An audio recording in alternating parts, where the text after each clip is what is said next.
I honestly do not believe that anyone, Palestinians included, expected this degree, first, of savagery, of sadism, of unending cruelty. The New York Times basically houses its bureau chief on top of your ethnically cleansed home in Jerusalem. How could we have known that we would never, ever be allowed to return?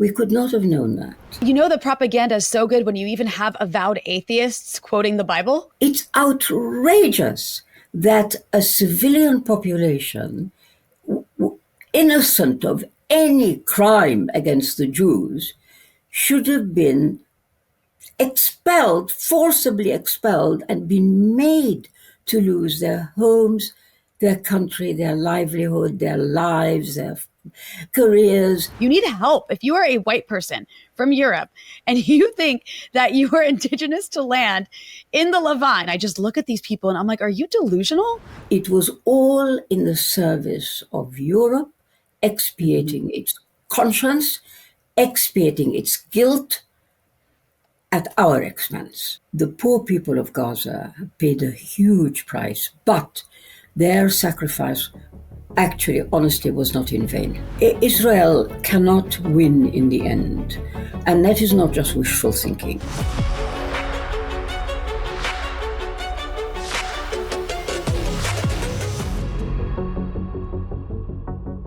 Hello, everyone. I'm Rania Khalek, and this is Dispatches. As Israel continues its relentless assault on Gaza, killing and starving hundreds of thousands of Palestinians with Western backing, even during so-called ceasefires, one thing has become abundantly clear. This isn't just about Palestine, it's about Western supremacy, empire, and the racism that underpins them both.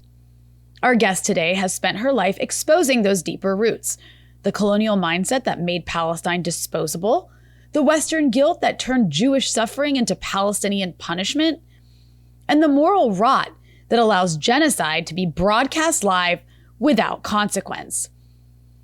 To discuss all of this and more, I'm honored to be joined by Dr. Ghada Karmi, academic, physician, and Nakba survivor, who's written powerfully about how Western imperialism, Arab complicity, and Zionism's own contradictions have led us here. But before we jump into it, this is just part of this episode. The full interview is available to Breakthrough News members only. You can become a member at patreon.com/breakthrough news. And as always, be sure to smash that like button and subscribe button and the bell so you get a notification whenever we post new content. It helps boost us in the algorithm that hates us. And if you appreciate this show, you can also donate below on YouTube. Ghada Karmi, welcome to Dispatches on Breakthrough News. It's such an honor to have you on. Thank you, and hello to you. I'm very pleased to be here. Well, there's so much I want to talk to you about. As I was kind of like structuring out how I wanted to prompt you on various topics, I was like, no, we should start with this. No, we should start with this, because everything just seems so urgent to start with.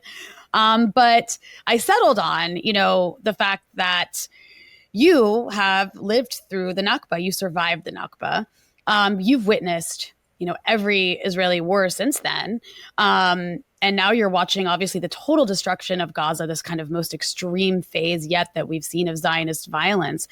And so I thought a good place to start would be just, as a Nakba survivor yourself, how are you processing this moment where we're now in the phase of a supposed, ceasefire that's really just ongoing genocide, where Palestinians ceasefire, but Israelis continue to bomb whenever they feel like it? Yeah, look, I should point out that in the Nakba of 1948, I was a child, so my memories are not very good of that time. However, it was traumatic. It was made me extremely unhappy and unsettled me for years. So that was really quite bad. But it has never, it does not compare to what's been happening in Gaza and in the West Bank these days. It really doesn't. This is so very much worse, so much worse than I think almost everything that the Palestinians have been through, and that's quite a lot. Yeah, and I remember when this started, right? October 7th happens, and I think all of us were watching and going, okay, wow, the Israelis are going to go nuts, right? And we expected a brutal, disgustingly violent, horrific response. But I remember at the time thinking to myself, obviously the world's going to have like an endpoint, right? Especially like the Europeans and the Americans, they'll let Israel like kind of explode in rage for maybe a couple of months, and then they'll put a stop to it. And obviously, we're now more than 2 years into this, and they have not only not put a stop to it, they're still enthusiastically backing it. At least the Americans are. And so I guess my question there would be, are you surprised? Because, I've watched Israel be violent throughout my life. You have as well. And nothing's ever really surprised me until this. Yeah, I have to be honest. When I tell you that one certainly had expected, going back to the assaults on Gaza, which have been ongoing every few years, which the Israelis cynically refer to as mowing the lawn, and it's really disgusting sentiment. But those had been happening every few years. This time, one expected a violent response from Israel, of course.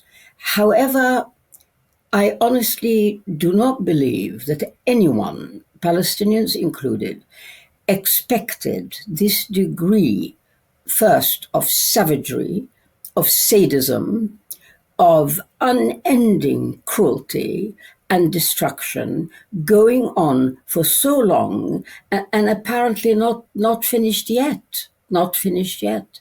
No, it was a surprise, but like so much about October the 7th, it has opened one's eyes. It's opened the eyes of the world, but it's even opened my eyes and other Palestinians, I think, to the true nature of Israel. In our worst moments, we never thought that Israel would be capable of doing the kind of gross damage that it has done, and commit the atrocities that it has done continuously and for 2 years, for more than 2 years now, with apparently no end in sight. That's not something we anticipated. Yeah, it really is. Israel is like this disgusting experiment, and just like how much you can Nazify a society. I mean, I think it might be quite unprecedented. The only other comparison that comes to mind is maybe like the Jim Crow South in terms of the actual like general population, like white people in the Jim Crow South, and just the level of hatred they were indoctrinated with.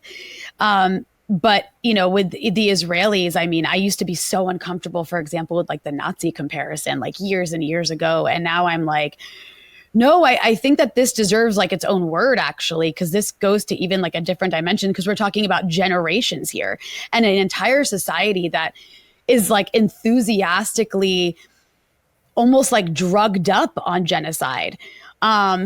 It's really quite horrifying to see. And we can go more into that. But I did want to ask you like just a bit about you personally, because also this has been a genocide of obviously Palestinians in Gaza, kind of, expanding into the West Bank. But it's really been a genocide of children, right? I mean, the Israelis, they kill their families, they shoot kids in the head, they intentionally cause amputations. They actively make life so difficult for women that they can't get, if they do get pregnant, there's no way maybe their kids can survive. We saw very early on in this genocide, they starved premature babies and like celebrated it. And I guess, I raised that to say, you mentioned you were a child in 1948. And I know that, that was a really obviously very traumatic for you. And maybe there's a lot you don't remember. I've heard you discuss that. You've written a lot about that because it was so traumatic, but there also are things you do remember. So I'm just curious, as you have watched this unfolding, just violent, naked attack on children, How does your past experience maybe impact how you see this? Well, you can see what Israel is doing, and this is not new. They have been killing children from the very beginning, particularly children, and of course now they've added pregnant women and newborns. All of this, it's part of a determination on the part of the Zionists to exterminate the Palestinians, really. Because you see, if you kill the children, then there is no future generation to carry on the fight. Put very crudely, that is what it's about. And this time, it's become glaringly obvious that's what they're doing. They target children. To be a child in Gaza today is 10 times more dangerous than to be an adult, and that's dangerous enough. Because of this compulsion on the part of Israel to terminate the whole Palestinian issue.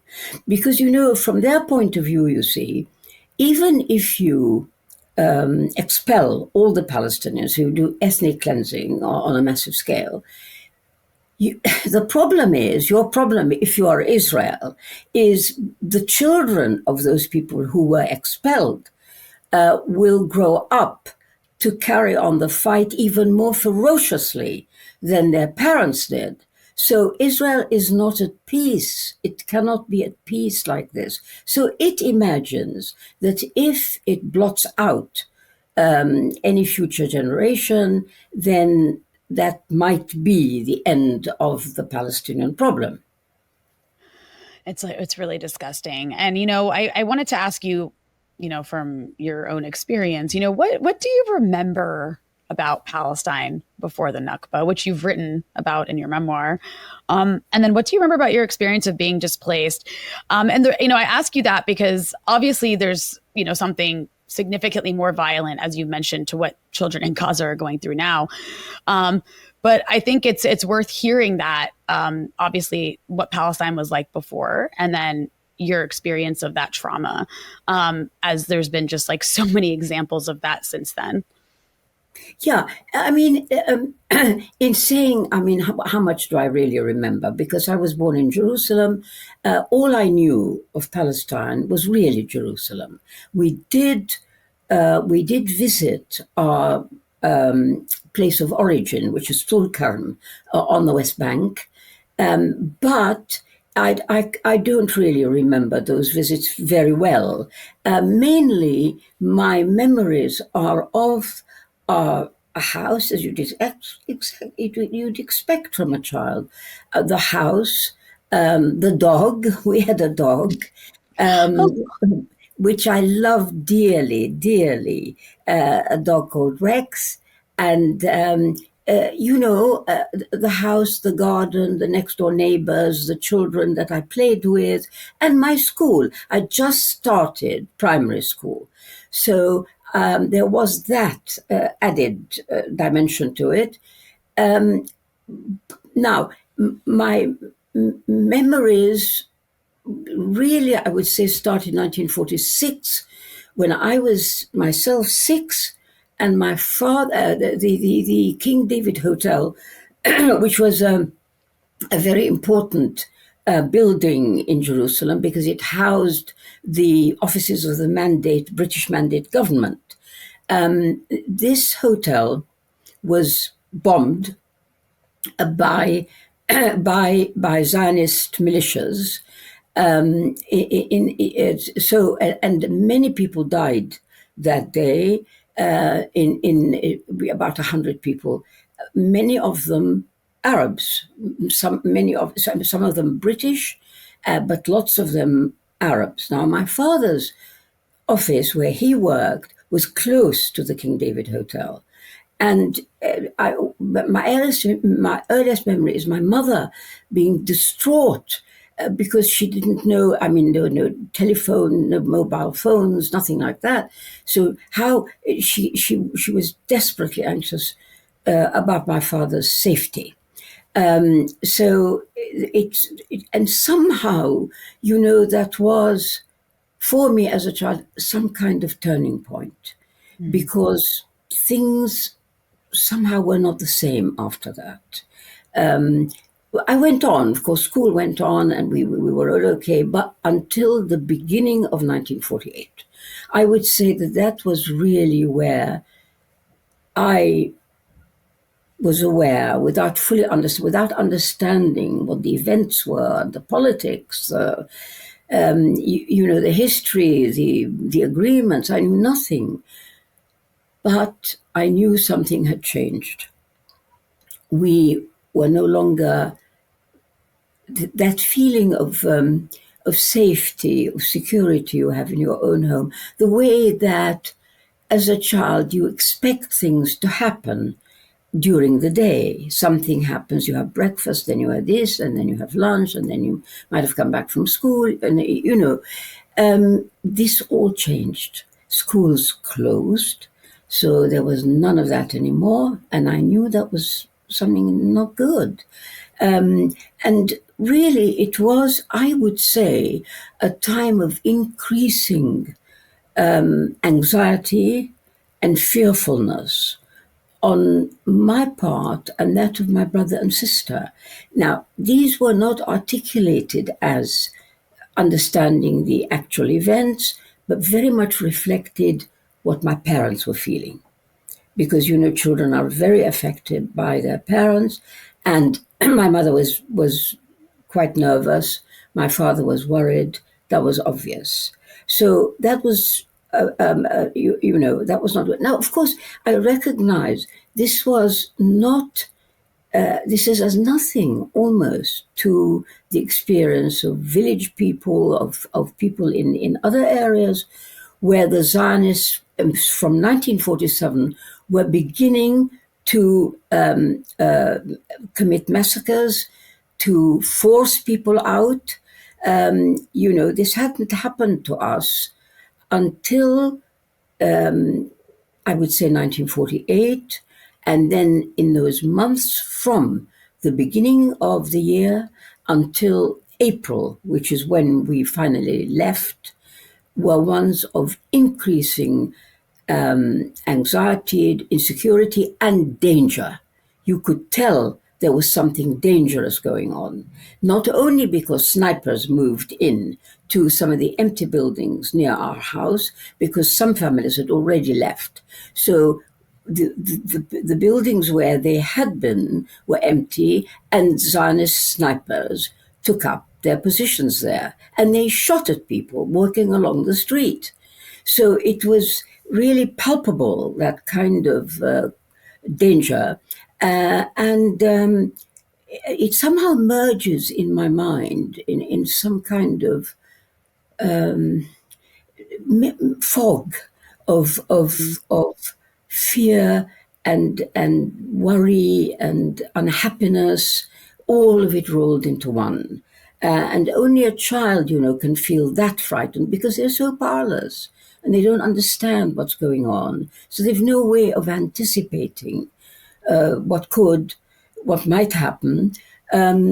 Although, right until the very morning when we finally gave up on the question of danger, because my parents could see that, every time one went out, one was in danger. So my father decided best for us to leave, go to my grandparents' house, which was in Damascus, and bide our time until, quote, things settled down, unquote. How could we have known that things would never settle down, and that once we left, in that panic and fearing for our lives, how could we have known that we would never, ever be allowed to return? We could not have known that. And that was really, really shocking when I think about it. in a way, at the time, because of the trauma, because of the fear, because of the feeling of danger, because of the panic, you didn't sit and there was no possibility of reflecting on what was happening. Of course not. All you could do was think about surviving and getting somewhere safe, at least for the time being. So, so that's how it was. But if you actually stand back now, as I stand back and I look back on that time, it's outrageous. If you think about it, it's outrageous that a civilian population, innocent of any crime against the Jews, should have been expelled, forcibly expelled, and been made to lose their homes, their country, their livelihood, their lives, their careers, for no reason except that. And I must tell you that as time has gone on, I get more and more angry about this. It was all in the service of Europe expiating its conscience, expiating its guilt at our expense by providing Jews whom they, Europe, had persecuted, whom they, Europe, had killed in the Holocaust. They actually expiated for those crimes at our expense. People who could not have fought back. We were not advanced. We were rural, agrarian people. We were not warriors. We're not fighters with any stake in this story, and yet we paid, I think, the ultimate price. And I wanna get into some of the more specifics about that, but first I wanted to ask you about something I've really always wanted to ask you about, because as you speak of outrage, I mean, there's so many outrageous things that have happened in the last 80 years with the Zionist imposition on the Middle East by the Europeans. But for you personally, so, you, as you said, you guys fled to your grandparents' house in Damascus, and eventually your family ends up settling in the UK.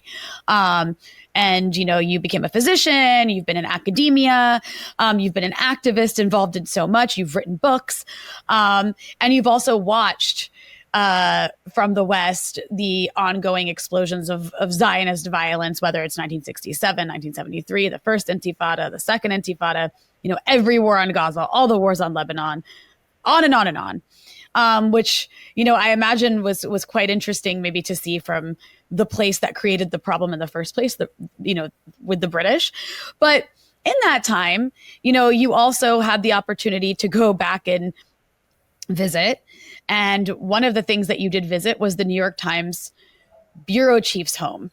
So successive New York Times bureau chiefs have lived on top of your family's home in Jerusalem, where you were displaced from in 1948.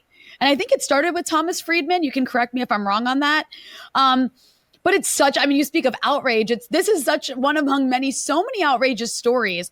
So I was curious if you could describe that to our audience. I'm not sure if our audience is familiar with the fact that the New York Times basically houses its bureau chief on top of your ethnically cleansed home in Jerusalem. And I also kind of wanted to take that into talking a bit about the media coverage of Palestine, because I think just that story, your own story alone, says so much about the way the corporate media covers this issue. Yes, because look, never mind the audience not being aware of the bureau chief of the New York Times living on top of my house. I was not aware. How on earth would I have known? We left our house in 1948, never saw it again, and it in the meantime, unknown to us, of course, because we were absent. The New York Times, somebody had built an upper floor on top of our house. Now, our house was a typical Jerusalem villa. in that area in West Jerusalem, where there are no upper floors. However, somebody at some point, some Israeli owner of our house, had built a floor above the main house, and that floor, which was an apartment, was leased to the New York Times in the early 1980s. And from that moment on, the New York Times housed its bureau chiefs in that apartment. Now, I found all this out when one day I was working in Ramallah. I was working for the Palestinian Authority, and I received an email from this person whom I knew nothing about, who said, "Look, I have a fee. I'm sorry about, if I can approach you, but I've been reading your book In Search of Fatima, which is, of course, my memoir, and this man said, I've come to the conclusion that I think I'm living above your old house." And he said, extended an invitation to me. He said, "Would you like to come and perhaps I could show you around the house?" And I couldn't resist. There was no way I could have resisted. I was extremely anxious to go, and I did. I went, and I met this man who is still active today. I think he's based in Berlin. He's called Stephen Erlanger, and he was the bureau chief of the New York Times at that moment. And I met him. He was very welcoming, very polite, very pleasant. And I looked at the house. It was our house. And there was a way of, you went up above the main house into this apartment, which is where he lived. And it was all quite civilized and pleasant and so on. And then there came a moment. I looked at him and I thought, he'd read my memoir. He had worked out that he was living above my house when our family, which belongs to us, but does not belong to the people who currently lived there. So I couldn't resist. I said to him, "Listen, I can see that you are very knowledgeable and you're now informed and you've read my book, and you must know very well that you are living in my house because I'm not living there." Frankly, now knowing what you know, how do you feel about Israel? What goes through your mind?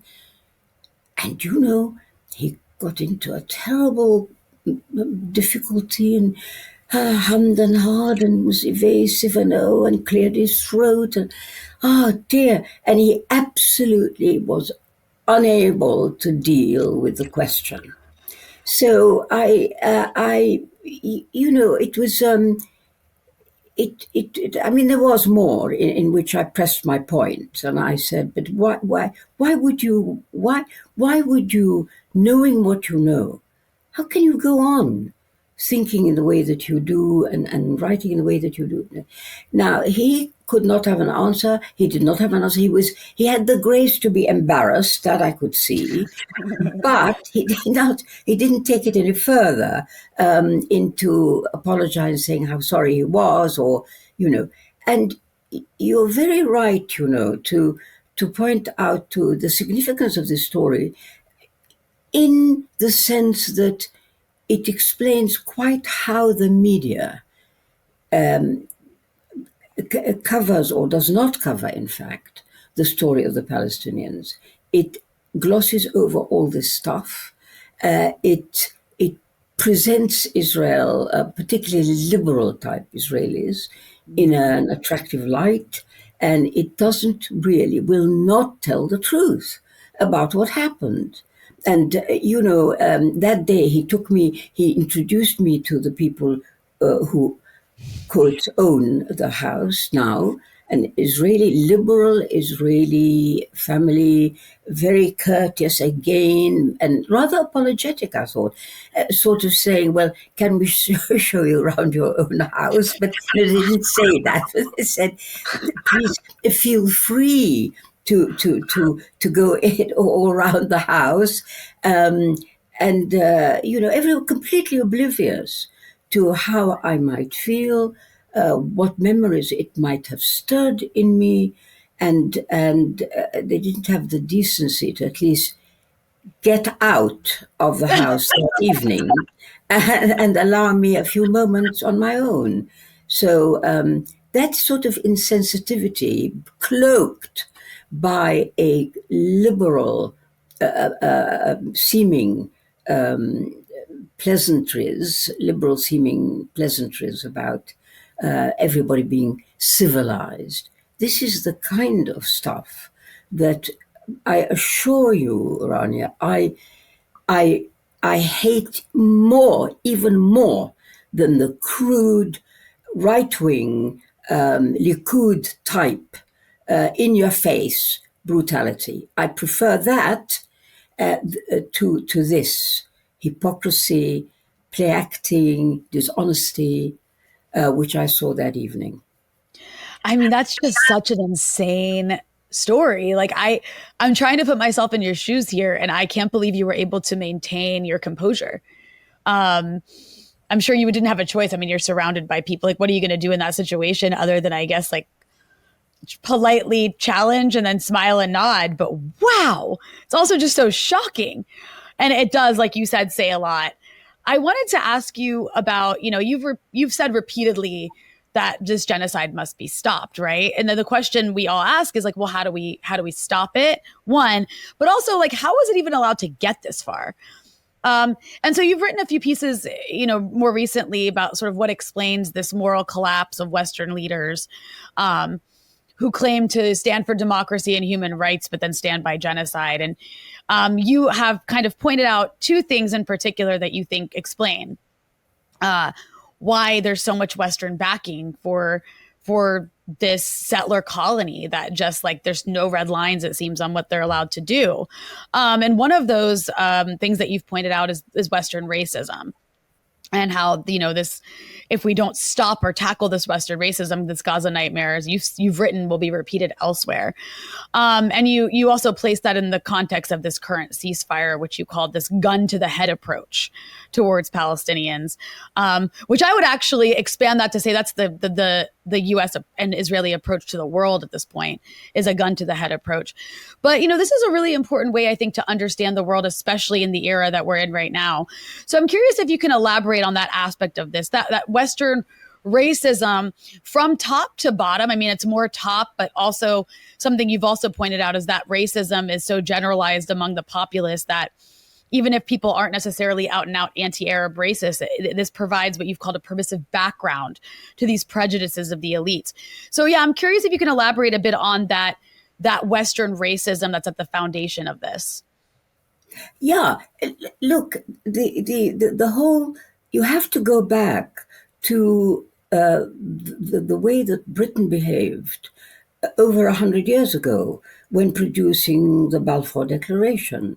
This was a declaration which was suggesting that the Jewish people, whoever they are, could establish a homeland in my country, in Palestine, and this declaration by Britain, which of course carries quite a lot of weight because Britain was the imperial power at the time, and it was it was not in charge of Palestine yet, but it would soon be because it was issued in 1917, and the Great War ended in 1918, and then the British shared the spoils with France.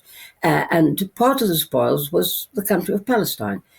So they felt able to offer this country to another party without taking into account in any way at all the inhabitants of Palestine.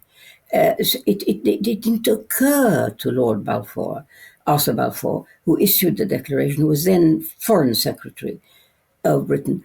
It didn't occur to him to even mention the indigenous people because it reflected an attitude deeply, deeply entrenched amongst imperial powers, amongst colonial powers, which was that, quote, the natives didn't count. They didn't count. They might as well not have been there. They're invisible. And so, but my point was that that attitude has remained somewhere in the consciousness of the successors of Lord Balfour, so that at the official level, that is something that really motivates behavior towards the Palestinians and the Arabs in general, who are seen as being somehow inferior and like all brown and black people, expendable, and you don't have to worry about them, and you don't have to take them into account. And so there was that.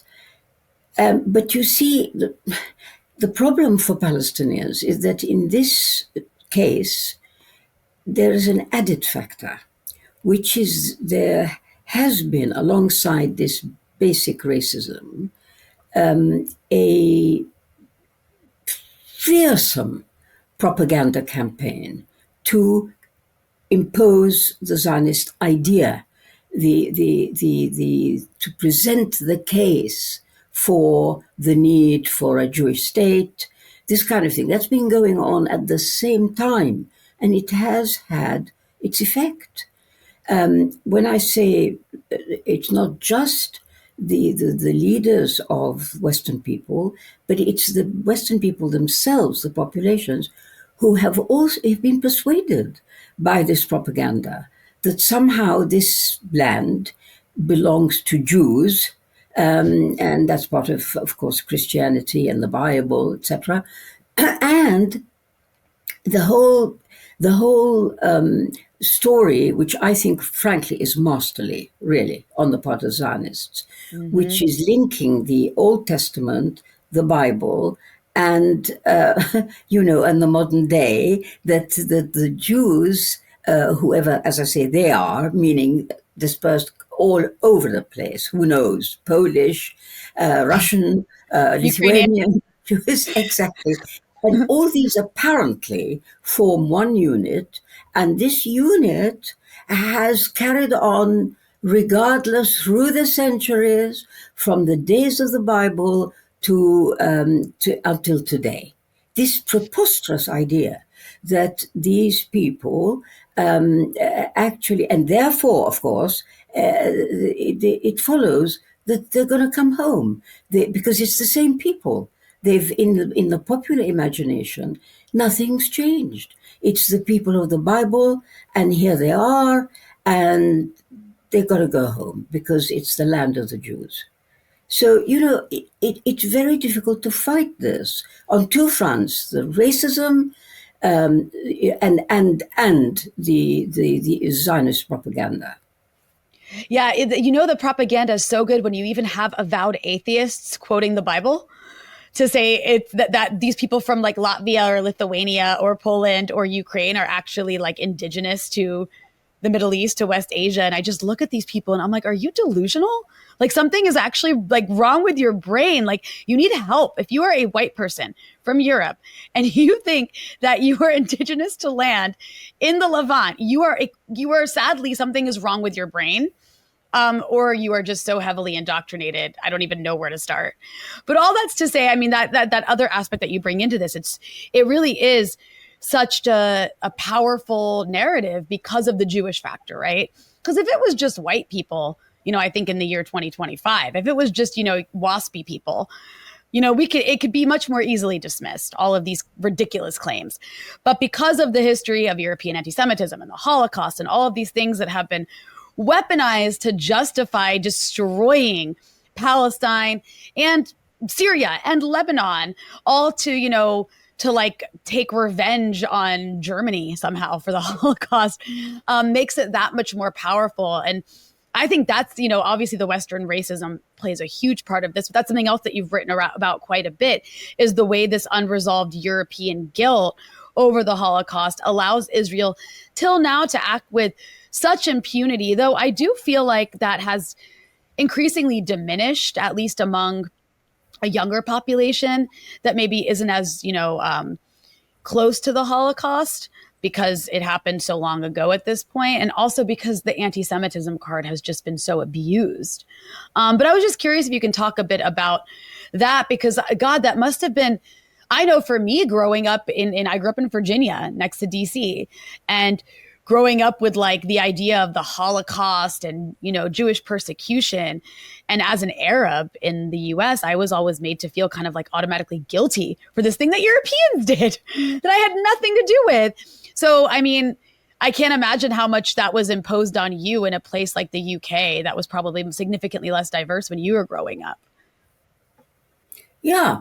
I mean, when I was growing up in London, I remember being confronted, surrounded, actually, not confronted, surrounded by pro-Israel propaganda. Now, I didn't know, because being a child and being a school child, I didn't know enough about the politics of the whole thing. But I could not help but being affected by the almost, what can I say, conviction of people around me that that Israel was right. It was the right thing to do.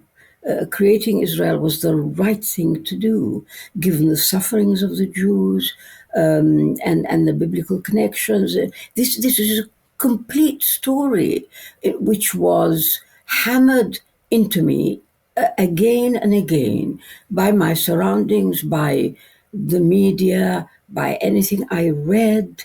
And I can remember even I went to a Christian school, a Church of England school, which is not as which might sound very strange, but nevertheless you have to understand, and especially at the time, there really wasn't much alternative. If you would, and these schools were often quite good academically.